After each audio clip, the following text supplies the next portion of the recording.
Nessa aula, vamos imprimir o cubo, porque agora já vimos todos os processos, já vimos um pouco do Cura, como que funciona, vamos definir essas configurações e imprimir.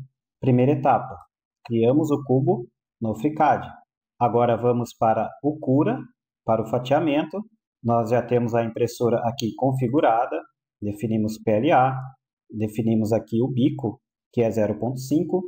Aqui do lado esquerdo do Cura, nós temos essas opções onde podemos mover, podemos definir escala também, rotacionar, alinhar na mesa, são essas configurações. E uma dica para saber aonde é a frente da impressora, aqui não vai fazer tanto sentido porque é um cubo, mas na próxima peça sim, para conseguirmos posicionarmos corretamente, nós vemos aqui as linhas dos eixos, X em vermelho, Y em verde e o azul é o eixo Z. E agora vamos configurar. Eu deixei aqui fechado as opções, então vamos fazer as principais configurações. A primeira opção é a qualidade. O que vai impactar na qualidade é a altura das camadas. Quanto maior a altura das camadas, a qualidade vai ser pior, porém a peça vai ser feita em um menor tempo. Quanto menor as camadas, a peça vai ter uma qualidade maior, porém vai ser feito num tempo maior. E aqui no Cura, nós sempre, quando clicamos em alguma opção, nós temos aqui a recomendação. Eu não vou falar em todos, mas aqui, altura da camada.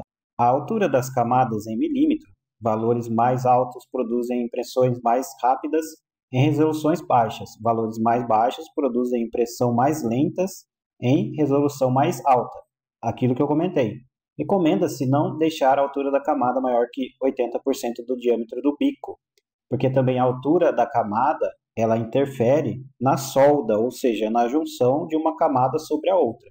Então, se você deixar uma camada muito alta, pode ser que essa solda, essa junção não aconteça. No caso, eu vou utilizar 0.4. Meu bico é 0.5, 80% é 0.4. As paredes aqui laterais, que nós comentamos na aula anterior. Eu sempre vou deixar a configuração ideal, mas lembre-se que na impressão 3D você pode ir testando também essa questão do feeling. Aqui eu vou deixar a ideal, aí você vai testando conforme a sua impressora 3D.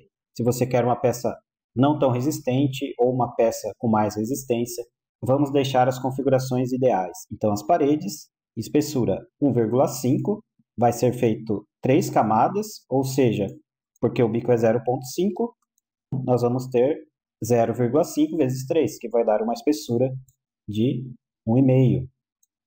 Superior e inferior. A superior eu defini como 2 milímetros, ou seja, 0,4 vezes 5, que é a altura da nossa camada, e a inferior eu deixei como 1,6 em 4 camadas, que é 0,4 vezes 4. Aqui você até pode deixar igual, mas por que eu posso deixar a inferior com uma camada a menos? Deixei menor. Porque a superior ela vai ter que fechar o preenchimento.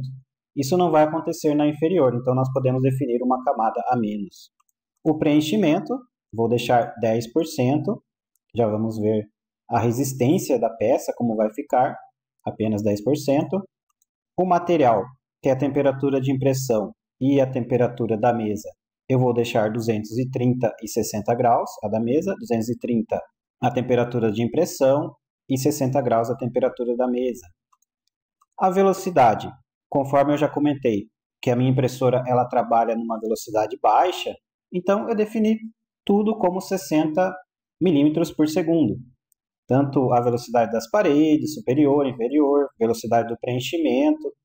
Se você tiver uma impressora mais rápida, você pode também configurar outras velocidades, por exemplo, para o preenchimento e para as paredes. Mas aqui eu defini tudo como 60 e 120 a velocidade de percurso, ou seja, quando não está fazendo as camadas.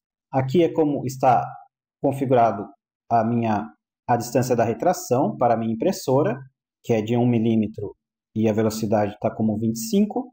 A refrigeração, no PLA é recomendado que se utilize 100%, definir como 100% a velocidade da ventoinha e 20% na primeira camada. Suporte, não vamos definir suporte para essa peça, porque não é necessário.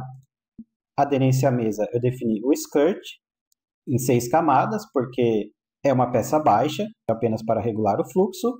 Acho que não faltou nada, então vamos aqui em pré-visualizar.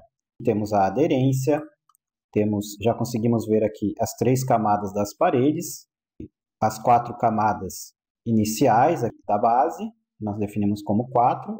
Aqui as paredes, as 3 camadas da parede e também o preenchimento, que foi definido 10%, e aqui o fechamento. Então, esse exercício do cubo é para que você consiga diferenciar também essa questão da interpretação da peça. Então, por isso que é apenas um cubo. Aqui nós já conseguimos interpretar bem, diferenciar bem aqui a aderência à mesa, as paredes superior e inferior, as laterais, o preenchimento. Você já vai conseguir identificar bem do que é composto a peça. E aqui na refrigeração, na verdade, no aderência à mesa. Vou alterar uma configuração aqui, altura do skirt, para que apareça essa configuração aqui também. Então, eu vou definir apenas como uma, porque aqui no caso está fazendo nas outras camadas também. E vou fatiar, agora sim. E eu vou colocar o pendrive, eu vou salvar aqui no pendrive. Estou aqui no pendrive, aqui está o arquivo, que é o ponto .gcode. É o arquivo que vai gerar as coordenadas para que a peça seja impressa. E vamos imprimir. Pronto, já estou aqui na impressora. A impressora já está preparada, ou seja, está com o filamento, está com a mesa calibrada, para que não tenhamos problemas com a primeira camada. Lembrando que esse processo de calibração nós precisamos fazer apenas uma vez na impressora. Já estou com o pendrive, vou aqui na interface, está aqui o arquivo, que é o cubo.gcode, vou selecionar ele e vamos iniciar a impressão. Agora, a impressora ela vai começar a imprimir quando ela chegar na temperatura ideal da mesa e do bico, conforme nós definimos no fatiamento, que foi 60 graus a temperatura da mesa e 230 a temperatura do bico. Quando chegar essa temperatura, então ela vai começar a imprimir. E também aqui na impressora, depois que iniciar a impressão, nós podemos alterar essas configurações que definimos, por exemplo, no fatiador, se tiver que fazer algum ajuste nessas configurações aqui operacionais da impressora, como a velocidade, a temperatura da mesa, a temperatura do bico, a velocidade da ventoinha e também o fluxo de filamento. Mas vamos esperar chegar na temperatura ideal para iniciar a impressão. E mais uma vez, lembrando, como eu estou imprimindo PLA numa impressora fechada, eu estou com a porta aberta. E já chegou na temperatura ideal, então ela vai começar a iniciar a impressão, fazer a primeira camada.